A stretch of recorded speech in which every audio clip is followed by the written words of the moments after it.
my name is Stefano and I'm a design strategist and online corporate trainer. Today, let's talk about circular innovation, something that happens in many organizations. And let's have a look on how it happens and how we can break it. Okay, so let's get started by introducing the concept of circular innovation. In order to make this more easy to understand, I created a visual. Now, let's first of all say that circular innovation happens when the management of an organization is pursuing efficiencies by forcing the current order of things. Now, in this chart, we have three components. You have the center, which is represented by the management in the form of executive and senior managers.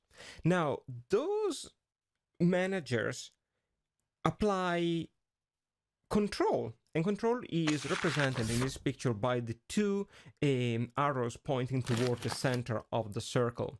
And that is the power of preserving the current order of things within the organization.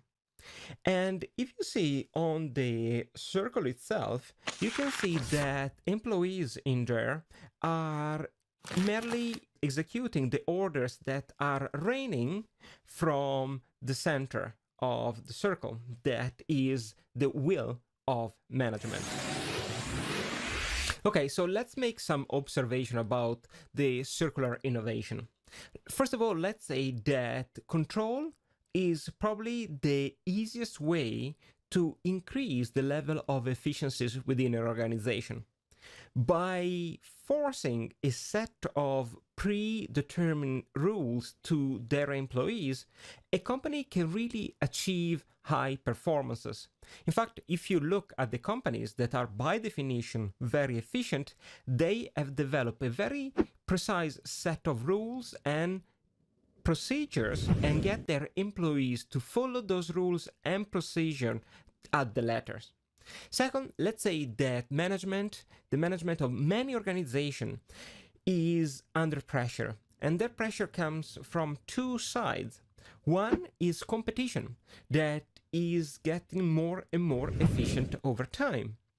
And the other one that possibly is even more intense is the need of investors to achieve higher return on investment, better quarterly report for the organization. Therefore, managers are pushed, or executives are pushed to increase the level of efficiencies within their organization. And how do they do that?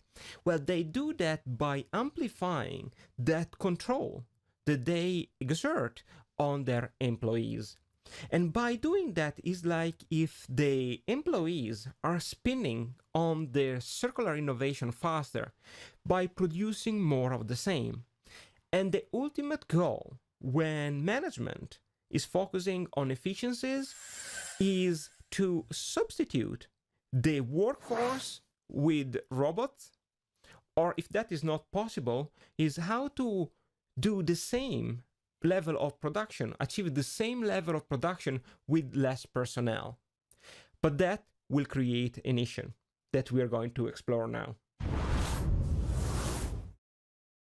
So basically, when management's only focus becomes maximizing efficiencies by applying a stricter level of control and getting employees rotating faster and faster, which means become more productive over time, is that because the speed of employees around circular innovation gets faster and faster over time, the risk is that one day or another one, a bunch of those employees deviate from the current order of things, that is what management wants employees to do, and go for a tangent.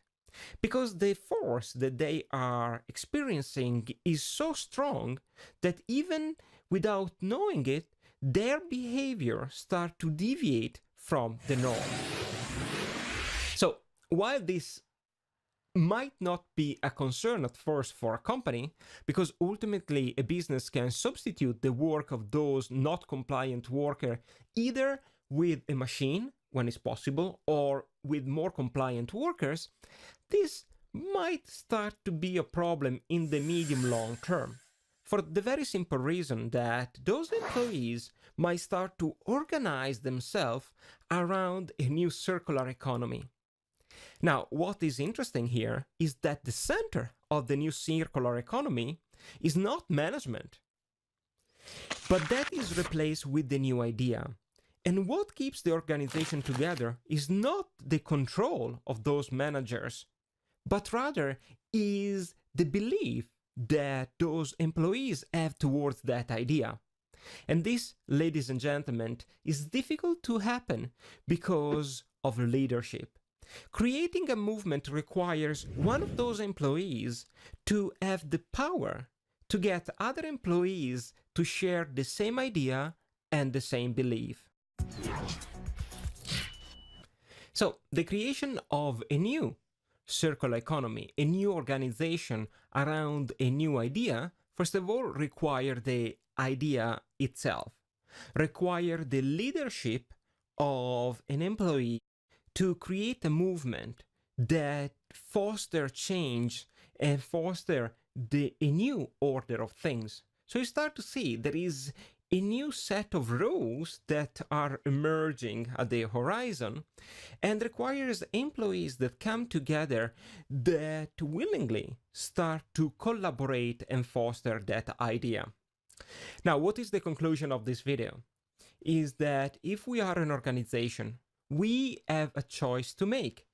And the choice is either we start to debate the validity of a new idea that in a way can disrupt the current order of things within our organization.